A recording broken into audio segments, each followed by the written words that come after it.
So hello viewers, আজকে একটা নতুন টপিক নিয়ে চলে এসেছি, যেটা হচ্ছে ক্যান্টিলিভার বিম, যার ওপর আমাদের পয়েন্ট লোড এবং uniformly distributed load both subjected আছে।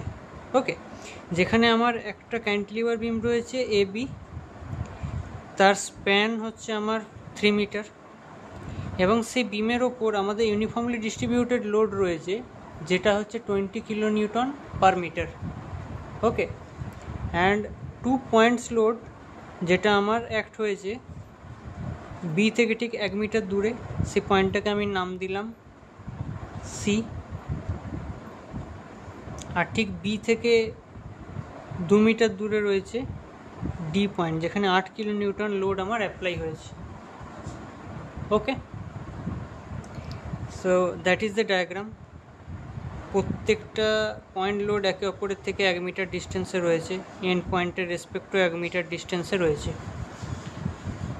সো ম্যাথটাকে কীভাবে করব সেটা আমরা দেখি। আমরা এটাকে এখানে ডায়াগ্রামটাকে আমরা যখন করেছি, এর ক্যালকুলেশনটা আমি রাইট সাইডে সলভ করছি। ওকে, যাতে আমি এর তলায় ডাইরেক্টলি আমি ডায়াগ্রামটাকে ড্র করতে পারি, ফাইনাল ডায়াগ্রাম। ওকে, সো এই ক্যান্টিলিভার বিমের আমার তাহলে ফার্স্টে কী বার করতে হবে? শিয়ার ফোর্স বি পয়েন্টের। তো বি পয়েন্টে আমি যখন ফোর্স বার করবো, বি পয়েন্টে কোনো লোড নেই আমার ডাইরেক্টলি। ওকে, শুধু বি পয়েন্টে আমার কোনো লোড নেই। সো বি পয়েন্টে লোড না থাকার জন্যে 0। সো আমি ঠিক এবার সি পয়েন্টে যদি শিফট করি, তাহলে শিয়ার ফোর্স সি পয়েন্টে। সো আমরা সি পয়েন্টের জাস্ট রাইটে যদি দেখি, জাস্ট রাইট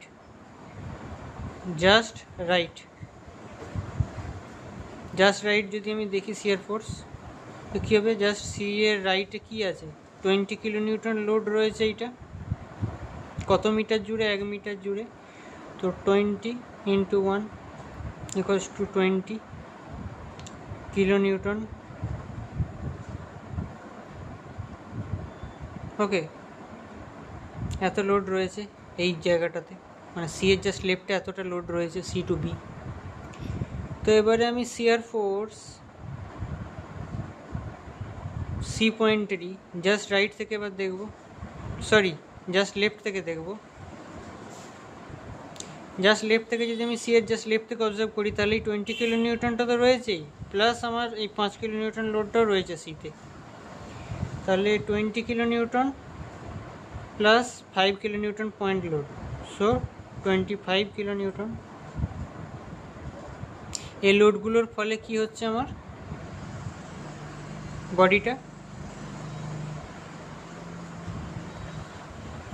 বডিটার ফলে আমাদের একটা টোটাল ডিফরমেশন এখান থেকে পাচ্ছি, যেটা আমাদের এই বিমে হচ্ছে। বাট আমরা কিন্তু এখানে বডিটাকে অ্যাজ এ একটা নর্মাল বডি কনসিডার করেছি, যেটা আমাদের লোডের ভ্যারিয়েশনটাকে চেক করার জন্য সুইটেবল। ওকে, সো আমাদের প্রত্যেকটা পয়েন্টে এইভাবেই ক্যালকুলেশনটা করে যাব। তো সি পয়েন্ট হলো, এবার আমরা চলে যাব ডি পয়েন্টে। তো ডি পয়েন্টের জাস্ট রাইট থেকে দেখব, যেমন আমি সি পয়েন্টে দেখেছিলাম। আমরা এই জাস্ট লেফট আর জাস্ট রাইট কন্ডিশনটা কখন করি? যখন কোনো পয়েন্ট লোডের আমরা সেকশন পাই তখনই করি। ইউনিফর্মলি ডিস্ট্রিবিউটেড লোডের ক্ষেত্রে প্রয়োজন হয় না। বাট এখানে আমার যেহেতু পয়েন্ট লোড আছে, তাই পয়েন্টের রেসপেক্টে আমরা ক্যালকুলেট করছি। তো ডি পয়েন্টের জাস্ট রাইট থেকে আমরা যদি দেখি, রাইটে কি আছে? ডি পয়েন্টের রাইটে এখানে 20 আর 5 25 কিলো নিউটন লোডটা আমার রয়েছেই, প্লাস আমার এইখানে যে এই সেকশনটা আছে ইউডিএলটা, এইটা আমার 1 মিটার জুড়ে আছে। তো এটাও আমার তাহলে অ্যাড হবে 20 × 1, তাহলে 25 আগের যেটা ছিল, প্লাস 20 × 1 মানে 20, মানে কত হচ্ছে আমার? 45 কিলো নিউটন। সো এবার আমি জাস্ট লেফট করব শিয়ার ফোর্স অ্যাট ডি পয়েন্টে আমি কি করব? ডি পয়েন্টে যখন আমি লেফট থেকে দেখব, তখন দেখব যে আমি টোটাল যেটা পেয়েছি এখনো অবধি, ডি পর্যন্ত নর্মালি 45 প্লাস ডি পয়েন্টের আমি যখন লেফট থেকে দেখবো তখন দেখবো 8 কিলো নিউটনটাও রয়েছে। তো 45 প্লাস 8, তাহলে এটা 53 কিলো নিউটন। ওকে, সো এবার আমি এ পয়েন্টে চলে যাব। তো shear force at A point. তো এ পয়েন্টে ডাইরেক্টলি দেখবো এখানে কোনো পয়েন্ট লোড আমার নেই, অতএব জাস্ট লেফট রাইট আমি কিছু দেখবো না, জাস্ট যে সাইডটা আমার ফিক্স সেই সাইডটা তো আমি ধরবো না, বাট যে সাইডটা আমার ফ্রি আছে সেই সাইডটা আমি দেখবো।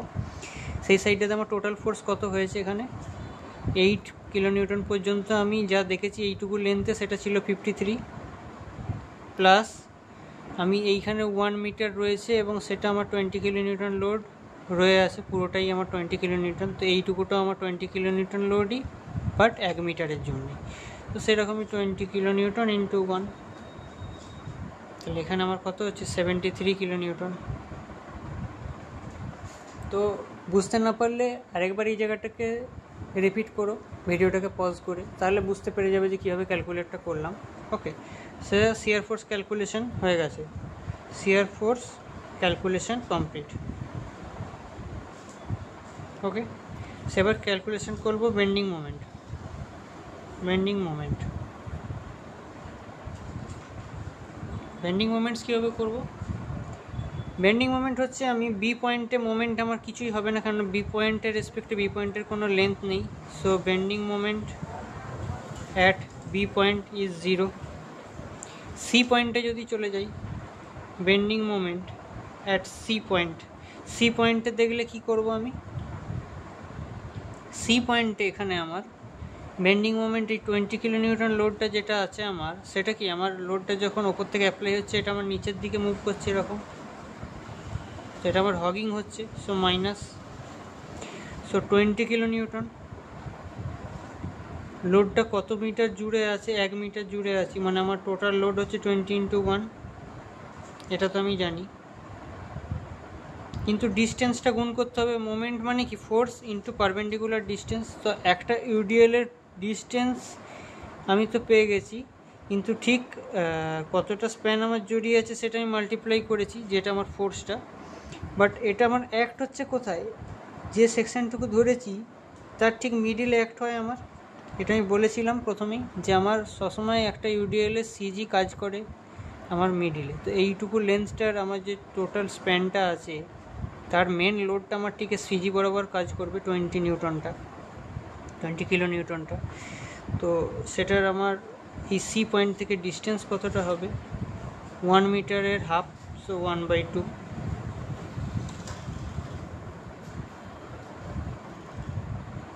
ওকে, সো এটাকে ক্যালকুলেট করলে কি হবে? -10 kilo newton metre. So bending moment at D পয়েন্টের জন্য, ডি পয়েন্টে কী হবে? আমার স্প্যানটা এখন কতটা ডি পয়েন্ট থেকে বি পয়েন্ট পর্যন্ত? তো that is hogging, again hogging, so minus. So আমার টোটাল স্প্যান এখন কতটা? 1 + 1 2 মিটার। তো 2 মিটার যদি হয় তো সিজিটা আমার কাজ করছে কোথায়? ঠিক সি পয়েন্টে। তার মানে আমার 20 কিলো নিউটন ইন্টু কতটা? 2 মিটার, এটা হচ্ছে আমার ফোর্সটা, টোটাল ফোর্সটা, ইন্টু ডিস্টেন্সটা কত ডি থেকে ঠিক সি পয়েন্ট, মানে টোটালের মাঝামাঝি যেটা, ইন্টু 2/2, মানে ঠিক 1 মিটার দূরে কাজ করছে। তাহলে -40, এটা আমি পেলাম। বাট এখানে আমার একটা পয়েন্ট লোডও আছে ওই পয়েন্টেই, সো পয়েন্ট লোডটাকে যোগ করে দেবো। সেটা আমার যার সে পয়েন্ট লোডের জন্য জিনিসটা বেঁকে যাচ্ছে। So -5, so -45 kilo newton metre. ওকে,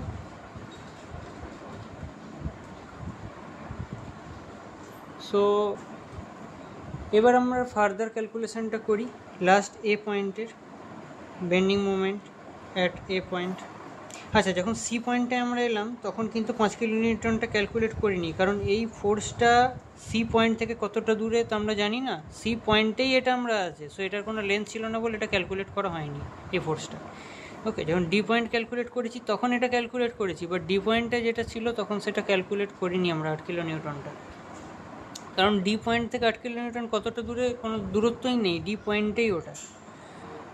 ওকে, তো এ পয়েন্ট থেকে যখন ক্যালকুলেট করব তখন টোটাল যা ফোর্স আছে রাইট সাইডটাতে সবটা ক্যালকুলেট করবো, এবং সবটাই আমার কিন্তু নেগেটিভ হবে যেহেতু আমার হগিং হচ্ছে, সো নেগেটিভ ধরে নিলাম। ভিতরে যা ক্যালকুলেশন আছে আমি করব সেখানে। এবার টোটাল স্প্যান হচ্ছে আমার কতটা, 3 মিটার এবং 20 কিলো নিউটন, তাহলে 20 × 3 এটা আমি জানি, ইন্টু এর টোটাল যে লেন্থ তার ঠিক মিডিল পজিশানে এই টোটাল লোডটা একটা হবে 20 কিলো নিউটনটা, মানে কোথায় হবে 1.5, মানে কি 3/2 কত, মানে ঠিক 1.5 মিটার দূরে হবে, মানে ঠিক মিডিলে। তো এটা ওকে, মাইনাস তার সাথে আমার 5ও থাকবে, -8ও থাকবে। তো টোটাল এটাকে যদি আমি ক্যালকুলেট করি তো 5 যে ফোর্সটা আছে এটা আমার ঠিক কতটা দূরে আছে এ থেকে, 2 মিটার দূরে, তাই 2 গুণ করে দেবো। আর 8টা ঠিক কতটা দূরে আছে, 1 মিটার দূরে আছে। কেন ফোর্স তো ক্যালকুলেট করছি, বাট তার সাথে আমার ডিস্টেন্সটা ক্যালকুলেট করতে হবে যেহেতু মোমেন্ট। আগেরটাতে যেমন 5 আমি লোডটাকে নিয়েছিলাম, বাট ডি থেকে এটা যেহেতু ডি পয়েন্ট থেকে বেন্ডিং মোমেন্ট বার করছি, তো ডি পয়েন্ট থেকেই 5 কিলোমিটারের দূরত্ব কত ছিল, 1 ছিল, তাই শুধু 5 লিখেছিলাম। তো এটা এরকমভাবেই আসবে। তো এটাকে যদি আমি ক্যালকুলেট করি 60, সো -108-এর মতো আসছে কিলো নিউটন মিটার।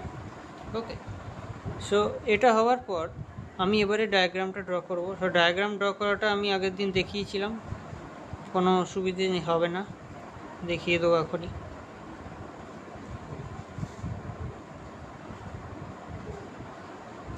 সো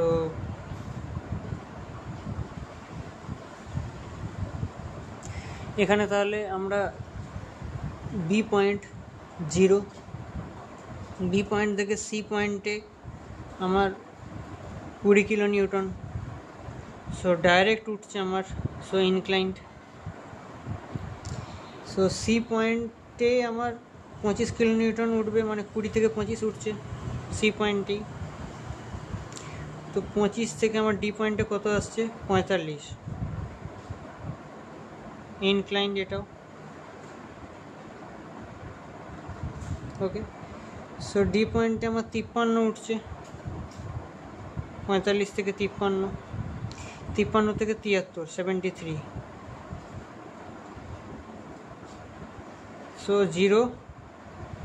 0 থেকে গেল আমার কোথায় 20, 20 থেকে উঠে গেল সি পয়েন্টে 45, 25-এ, 25 থেকে চলে গেল আমার ডি পয়েন্টে কোথায় 45, 45, 45 থেকে ডি পয়েন্টে কতটা উঠলো, 53 উঠলো, 45 থেকে 53 উঠলো,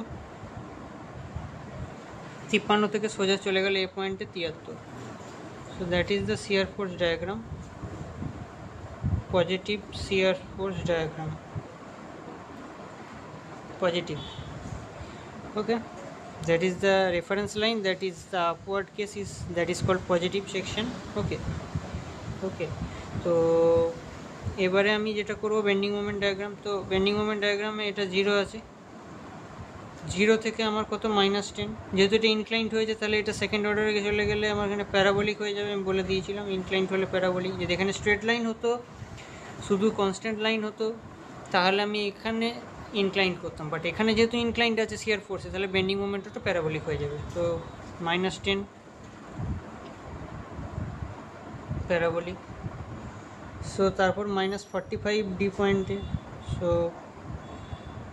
অ্যানাদার প্যারাবোলিক, সো 108 এ পয়েন্টে, that is another parabolic.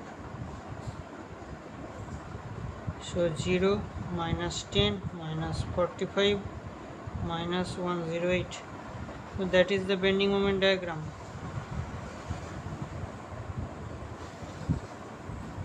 Okay, so আশা করছি এটাতে কোনো রকম অসুবিধা হওয়া উচিত নয়, ভালোভাবে বুঝতে পেরে গেছো।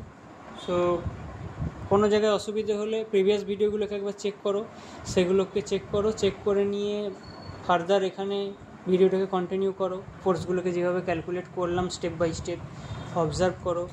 ওকে, দেখবে ক্লিয়ার হয়ে যাবে, কোনো অসুবিধা হবে না। ভিডিওটা ভালো লাগলে লাইক করো, চ্যানেলটাকে সাবস্ক্রাইব করো, যারা নতুন এসছো তারা প্লেলিস্টটাকে ফলো করো স্ট্রেংথ অফ মেটেরিয়ালের, তাতে বুঝতে সুবিধা হবে। ওকে, সো থ্যাংক ইউ। নতুন ভিডিও জলদির মধ্যে আসছে। ওকে।